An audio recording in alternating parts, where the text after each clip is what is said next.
In 1571, the Yucatan public became sick to the plague. One man tracked down a plant and alongside others, drank it. The substance turned individuals blue and made them unequipped for taking in air. They immediately moved to the sea and made a development in the profound water, Talocan. One of the ones who ingested the plant had a child named Kuk Ulcan. The child grew up to turn into the leader of Talocan.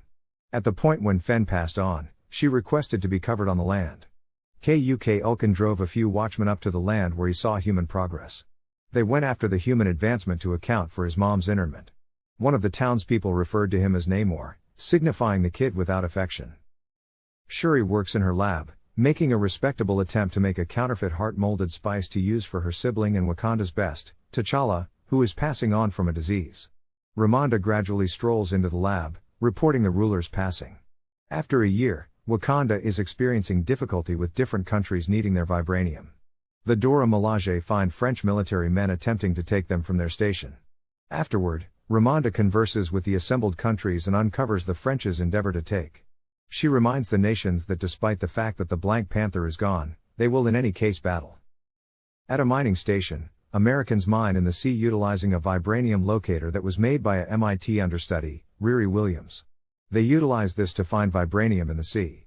Unexpectedly they go under assault by Talacanals who don't need them taking their vibranium. The final helicopter of survivors is struck somewhere near Namor. In Wakanda, Ramonda and Shuri go to the water and grieve the year since T'Challa's passing. They consume their memorial service articles of clothing to mean the finish of the grieving time frame, spite of Shuri not being totally prepared for this.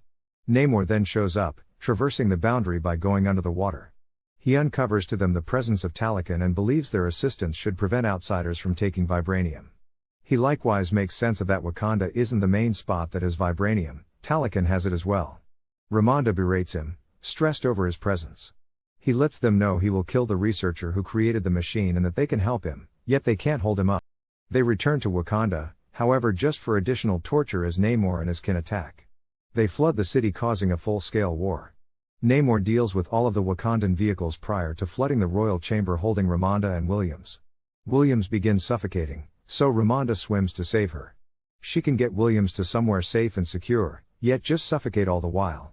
Shuri grieves her mom's passing as Namor tells her she is sovereign at this point. He and his kin then leave the country. In the meantime, Allegra de Fontaine figures out that Ross has been speaking with Wakanda this entire time and has him captured. M'Baku converses with Shuri after the memorial service and gives her ethical judgment that she shouldn't kill Namor. He then, at that point, tells her he will give lodging to the dislodged Wakandans following the assault.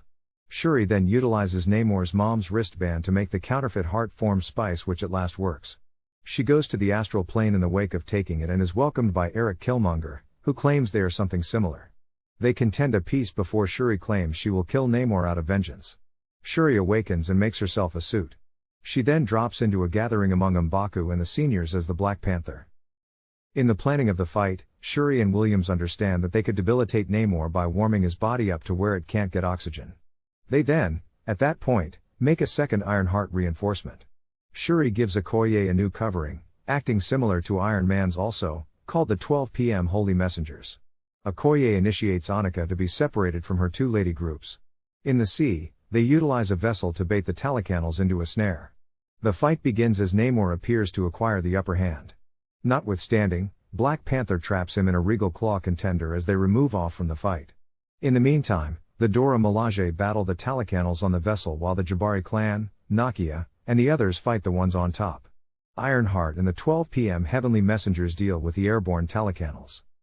Black Panther warms up the Imperial Claw contender, debilitating Namor, yet he starts to break out with his lance. Dark Puma shoots an impact from her vibranium gloves which detonates the entire boat, sending the two foes to the island beneath. The two battle some more until Namor pierces Shuri. Notwithstanding, rather than polishing her off, he is more stressed over getting to the water before he passes on. A harmed Dark Puma breaks free and gets before the limping Namor. She then, at that point, shouts Wakanda for eternity as she coverings up, sending an impact from the detonating claw contender into Namor. He is set on fire as he falls. She remains over him to polish him off, however recollects her sibling, T'Challa. With these recollections of the man he was, she chooses to save Namor's life the length if he gets back to Talocan. Namor has an appreciation for the Black Panther and joins her as they return to the battle scene and advise everybody to quit battling. Yet again Dark Puma then hollers Wakanda for eternity as the rest rehash it back. In the outcome, Williams gets back to MIT without her covering as the Wakandans need no debate by letting her keep it.